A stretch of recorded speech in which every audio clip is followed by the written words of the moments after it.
Bismillahirrahmanirrahim. Assalamualaikum warahmatullahi wabarakatuh. Alhamdulillah wa syukurillah wa la hawla wa la quwwata illa billah.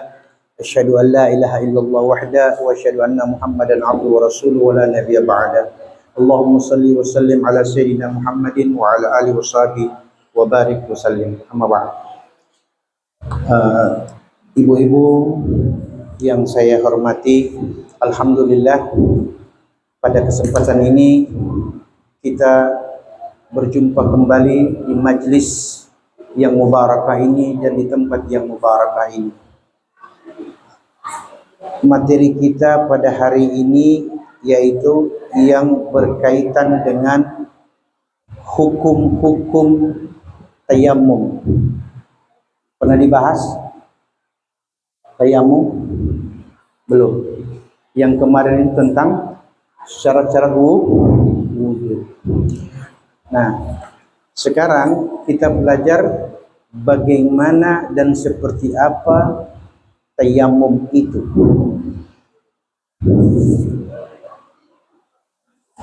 Ibu-ibu yang saya hormati,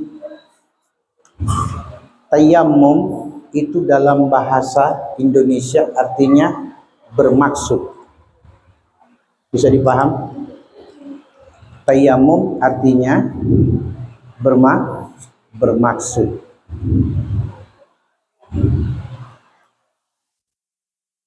Atau menyengaja pada sesuatu yang ada. Itu arti tayammum dari segi bahasa. Nah, sedangkan tayammum dalam pengertian hukum Islam itu artinya menyampaikan atau menempelkan debu yang suci pada wajah dan tangan. Itu arti menurut hukum Islam dari kata tayammum. Nah, tentu sebagaimana yang disabdakan oleh baginda Nabi Muhammad SAW bahwa orang-orang Islam itu seluruh proses rangkaian ibadahnya berkaitan dengan syarat. Al-muslimuna ala syurutihim, kata Nabi. Orang Islam terkait dengan syarat-syarat. Mau sholat ada syaratnya tidak? Ada. Mau wudu ada syaratnya tidak? Mau puasa ada syaratnya tidak? Apa yang tidak ada syaratnya dalam ibadah? Semua ada syaratnya. Bisa dipaham, Bu? Nah, demikian pula dengan tayammum. Seseorang tidak boleh melakukan tayammum bila tidak memenuhi syarat untuk bertayammum. Kedengaran suaranya, Bu? Baik. Yang pertama, seorang muslim dan muslimah dibolehkan bertayammum dengan syarat pertama, karena adanya uzur. Ya, karena adanya uzur yang disebabkan karena bepergian atau karena sakit. Bepergian di sini maksudnya musafir. Ya. Atau karena sakit. Seorang muslim tidak bisa mengena air, baik air untuk wudu apalagi untuk mandi. Maka bila kesehatannya ini atau sakitnya ini dapat menjadi berat hanya karena harus menggunakan air berwudu atau harus menggunakan air untuk mandi, maka orang ini dibolehkan tidak menggunakan air, tapi menggunakan debu tanah. Debu tanah yang bagaimana yang dimaksud nanti dijelaskan. Itu syarat pertama, karena bepergian atau ada uzur. Syarat kedua, seseorang boleh bertayammum tidak sah bila belum masuk waktu sholat fardu. Contoh, Sholat maghrib jam berapa Ibu? Ya, jam 5.36 ya. Katakanlah jam 5.40. Jam 5 lewat 40 menit. Masuk waktu maghrib. Sebelum jam 5.40 ibu-ibu sudah tayamum. Jam 4 misalnya, atau jam 4 lah, atau setengah 5 ibu-ibu tayamum. Baru masuk waktu sholat, tidak sah tayamum. Jadi orang tayamum harus syaratnya yang kedua, setelah masuk waktu sholat fardu, bukan sunnah. Bukan sunnah Ibu ya, sholat fardu. Berarti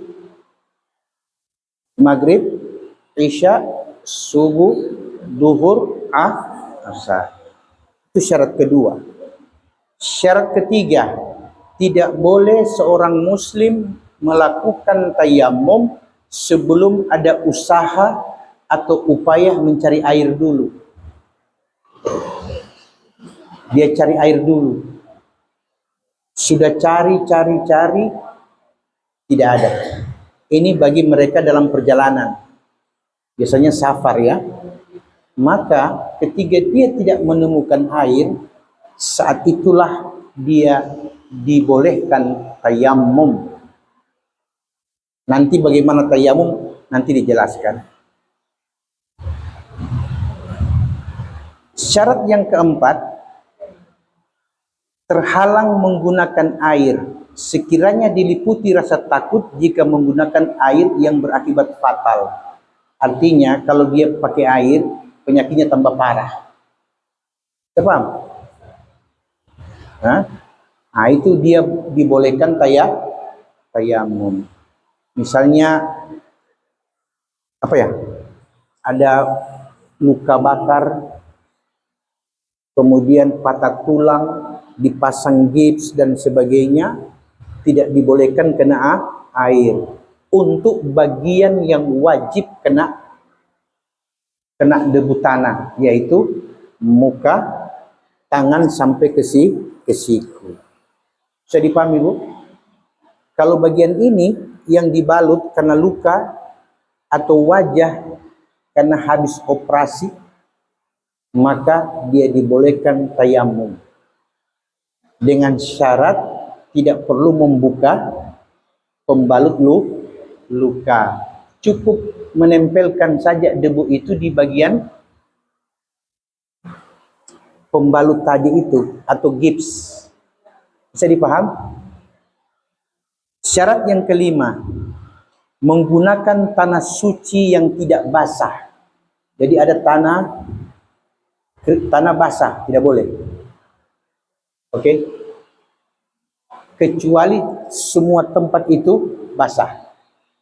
Paham belum?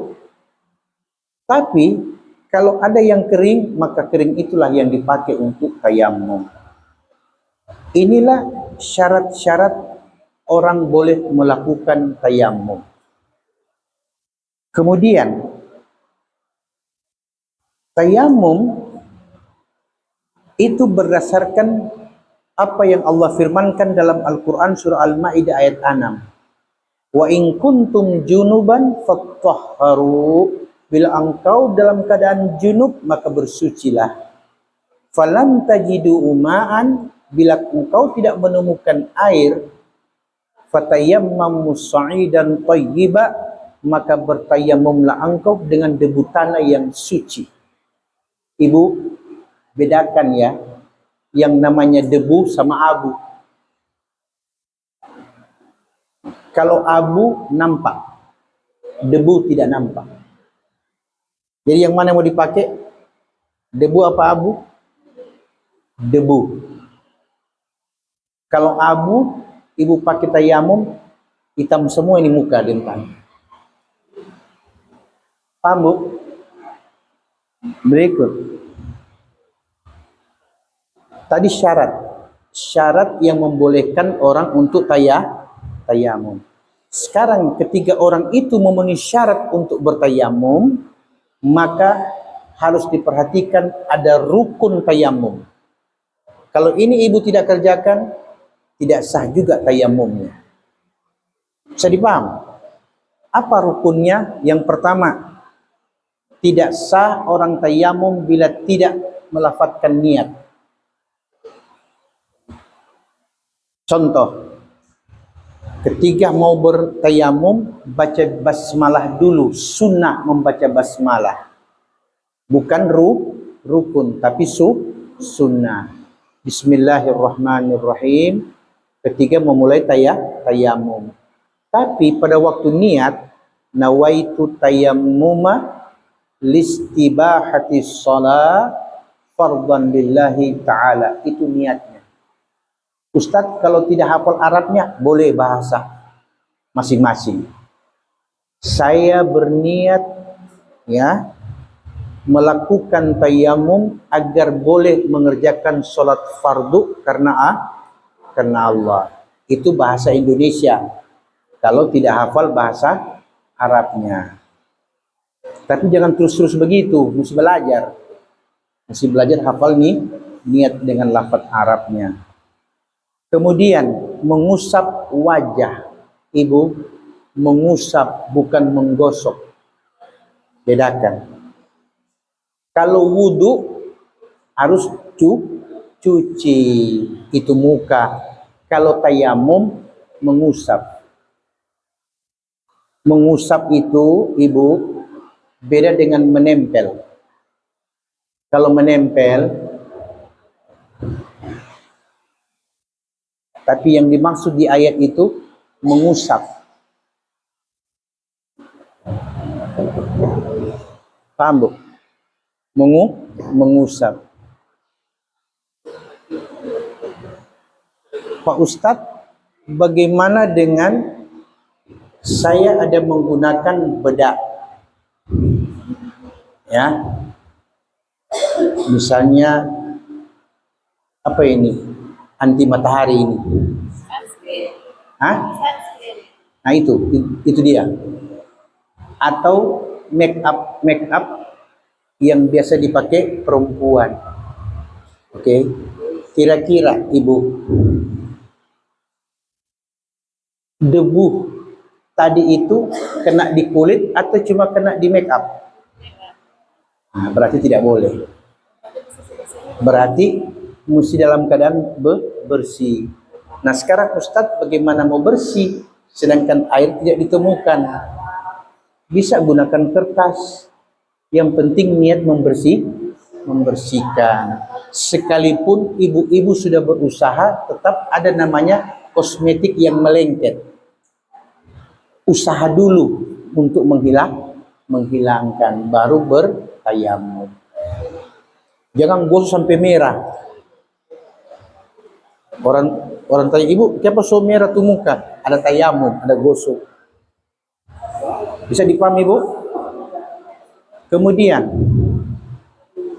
mengusap dua tangan sampai siku dengan 2 kali pukulan. 2 kali pukulan. Bu, perhatikan ya. Yang ada gelang, yang ada cincin lepas.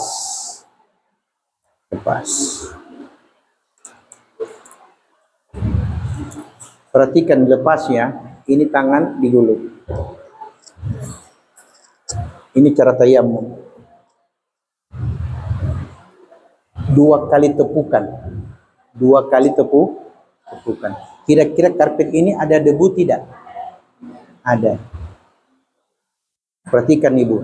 Ini anggaplah ini sudah tidak ada. Ini sudah bersih ya. Ini sudah. Letakkan tangannya. 2 tepukan. Oke, baru ditiup. Kalau tidak bisa tiup karena asma, hosa,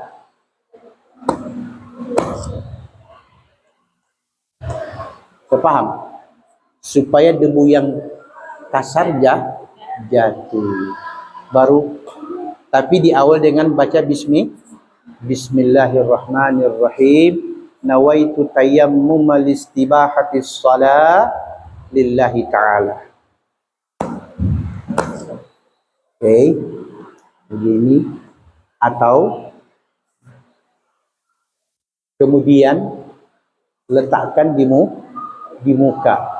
Arahnya dari pinggir mata ini, Ibu. Perhatikan. Seperti ini. Paham? Bukan gosok begini. Kalau ibu-ibu gosok begini salah sendiri. Tidak ada pelajaran begitu. Paham, Bu? Ya. Jadi usapannya satu kali usapan. Bisa dipaham, Bu? 2 kali tepukan. Atau jangan gosok begini, soalnya ada debu itu. Bisa dipaham? 2 kali tepukan. Baru apa? Usapkan. Nah, usapkan itu pada waktu mengusap ke muka bersamaan dengan niat.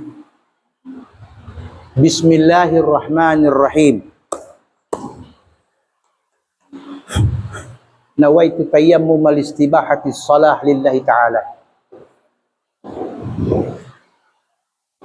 Bisa dipaham, Bu? 1 kali usapan. Bisa dipahami, Bu?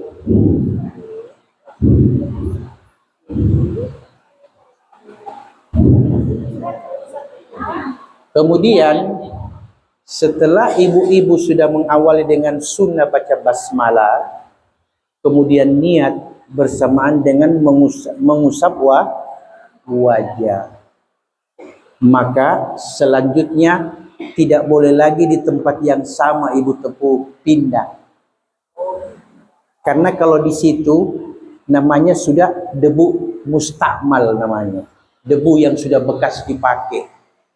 Sama dengan air yang sudah dipakai lagi. Mustamal. Paham, Bu? Berarti pindah di mana? Pindah di tempat yang tidak ditepuk tadi, pindah. 2 kali tepukan. Atau ini tangan kiri ini dari ujung sini. Perhatikan. Sambil dipegang.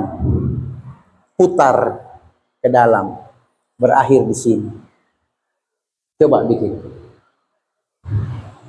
Dari sini, kanan dulu toh. Tarik, ini pegang, putar. Bikin, Ibu, bikin. Jangan cuma lihat, supaya tahu. Ayo, 1, 2, 3. Perhatikan. Ibu berdua bikin. Contoh. Nanti kalau sendiri susah mati, bagaimana tadi kan? Gini, pegang, ini dikasih rapat. Ini kan belum. Waktu ini pegang sudah mulai rapat.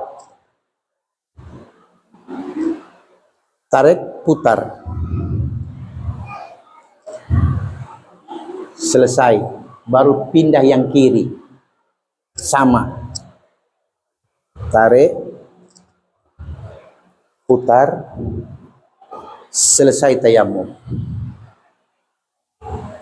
Selesai tayammum.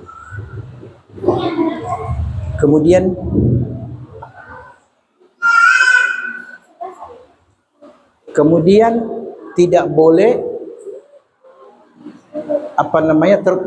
terbalik, tangan dulu baru muka. Bisa dipaham, Bu? Baik. Hal-hal yang membatalkan tayammum. Nah, tadi rukun, syarat, rukun dan sunnahnya. Sekarang yang membatalkan tayammum. Perhatikan, Ibu. Biar ibu-ibu sudah tayammum, tapi kalau ada hal-hal ini batal tayammum. Apa itu? Yang pertama, segala sesuatu yang membatalkan wudhu, membatalkan juga tayammum.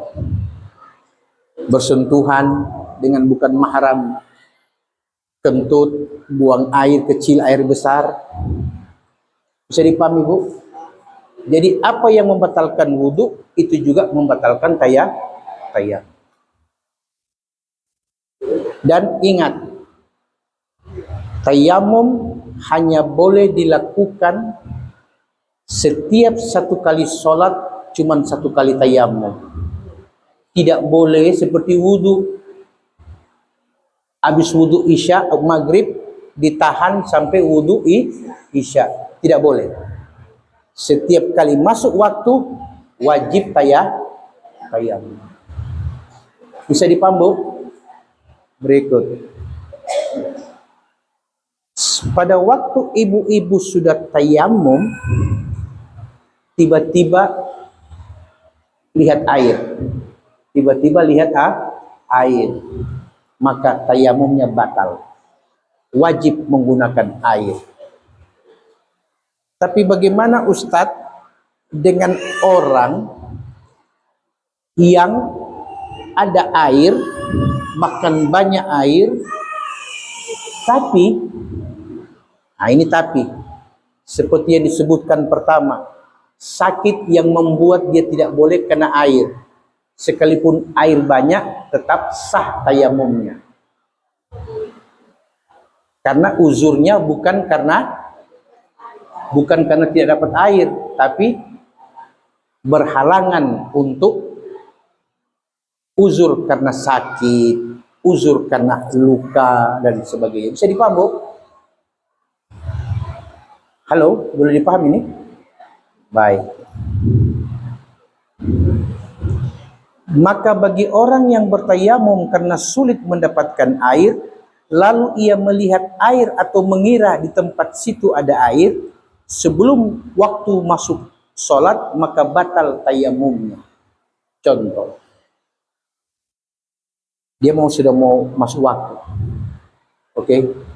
Dia sudah tinggal menunggu masuk waktu mau tayamum. Ternyata sebelum waktu masuk waktu, tiba-tiba dia dengar air keran keluar. Kan dia mati-mati air toh. Tiba-tiba air keran keluar, maka tidak sah tayamum. Harus gunakan air. Bisa dipaham, Bu? Berikut. Yang membatalkan tayamum juga murtad.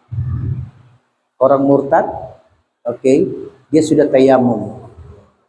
Kemudian tiba-tiba dia menyatakan diri keluar dari agama Islam, batal tayamum. Bisa dipaham? Kemudian setiap bertayamum satu kali berlaku hanya untuk satu sholat fardu atau satu nazar. Jika bertayamum satu kali untuk dua kali sholat fardu, maka tidak sah.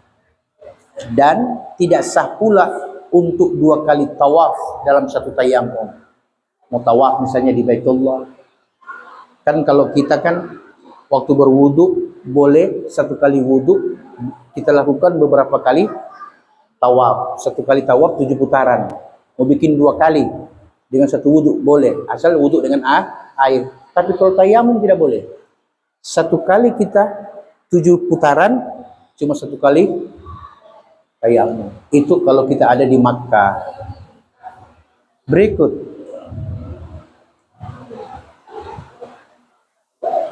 Bagi seorang wanita muslimah yang ingin bersama-sama dengan suaminya, maaf ya, yang ingin bersama-sama dengan suaminya, boleh dia bertayamum satu kali dan melakukannya beberapa kali.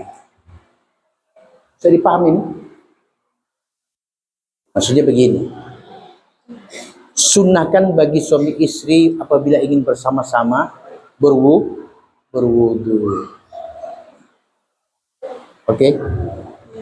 Kalau dia tidak dibolehkan menyentuh air atau karena tidak ada air, maka dia boleh bertayamum satu kali dan melakukannya bersama suami beberapa kali dengan satu tayamum.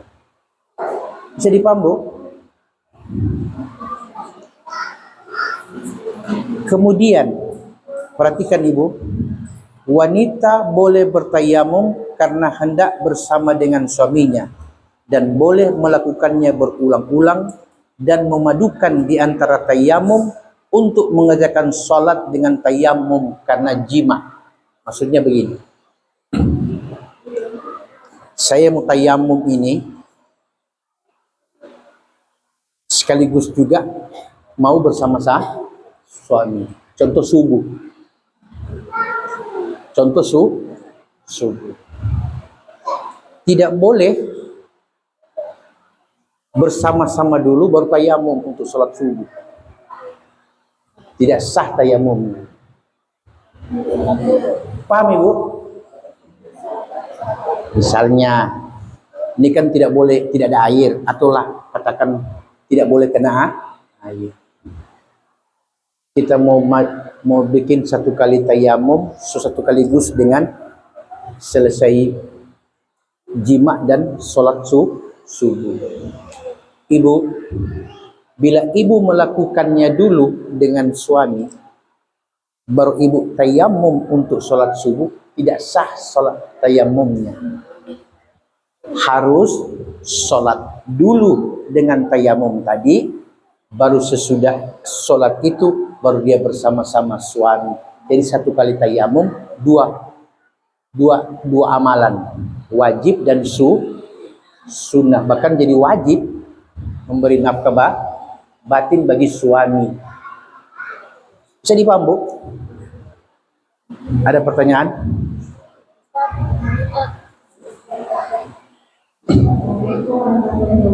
Assalamualaikum warahmatullahi wabarakatuh.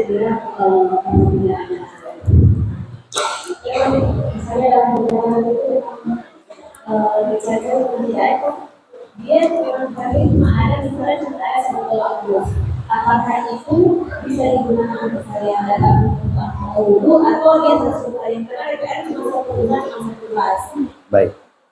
Boleh menggunakan air yang ada walaupun hanya satu gelas, dengan catatan bila air itu bukan kebutuhan emergensi.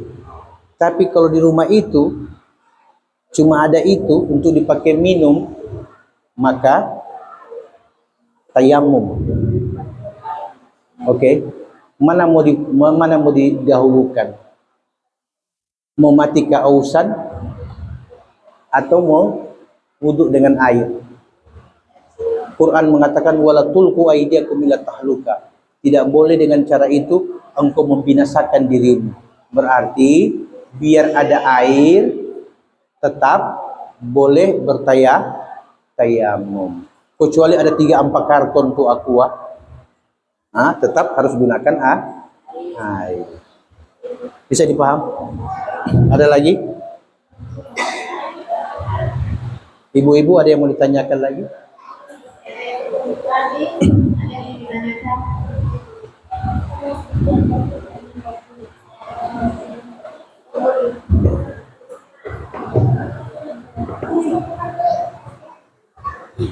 Kasih ibu ini.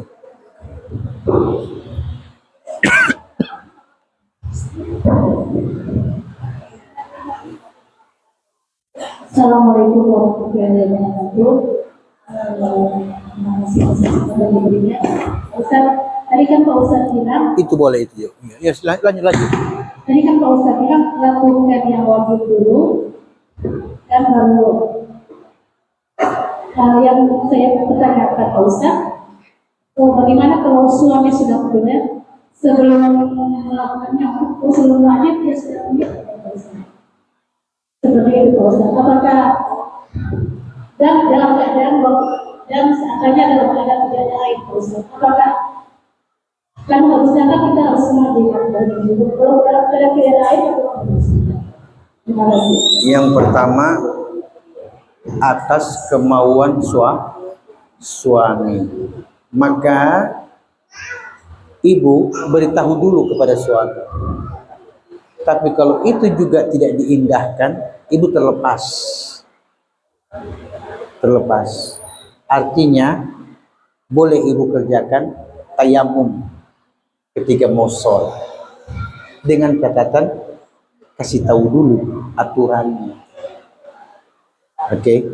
Karena setiap suami itu kan beda-beda sikapnya, tidak semua sama. Jadi tinggal bijaksananya ibu-ibu masing-masing. Oke. Kemudian tadi apa tadi pertanyaan kedua? Yang kedua tadi ibu tanya apa? Apa? Pertanyaan kedua tadi apa ibu?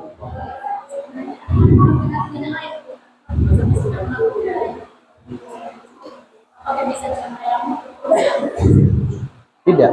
Jadi dalam keadaan tidak ada air, kemudian bersama-sama kumpul dengan suami, selesai itu bersihkan tempat keluarnya, itu bisa dengan cara seperti tisu boleh atau sebagainya. Tidak perlu mandi junub, cukup tayamum untuk sholat. Karena tayamum itu bisa mengganti junub dan wudhu. Tapi dengan catatan, satu kali untuk satu sholat fardu. Kecuali sholat sunnah boleh. Misalnya taraweh 20 rakaat, satu kali tayamum boleh. Sholat apa lagi? Sholat sunnah lainnya boleh. Kecuali wajib tidak boleh. Satu kali tayamum. Dengan catatan tayamum sah bila sudah masuk waktu sholat wajib, baru boleh. Bisa. Ada lagi terakhir pertanyaan?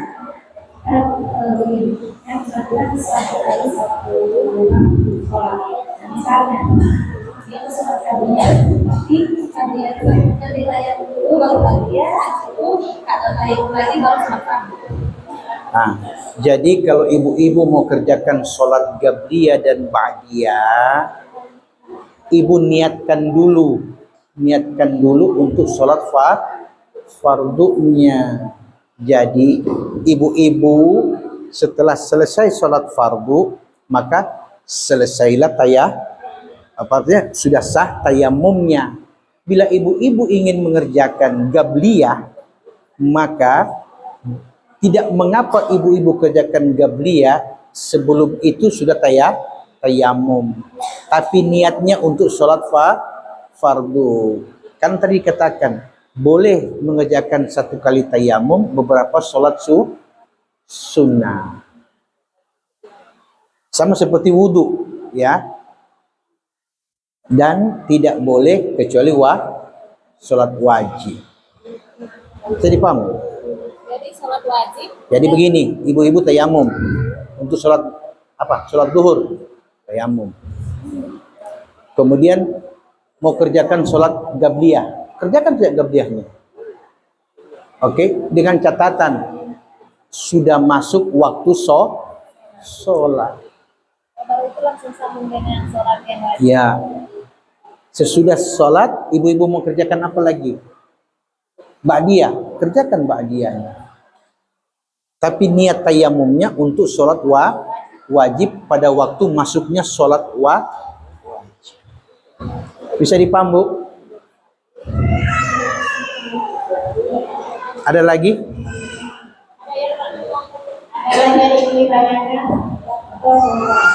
Pas. Baik.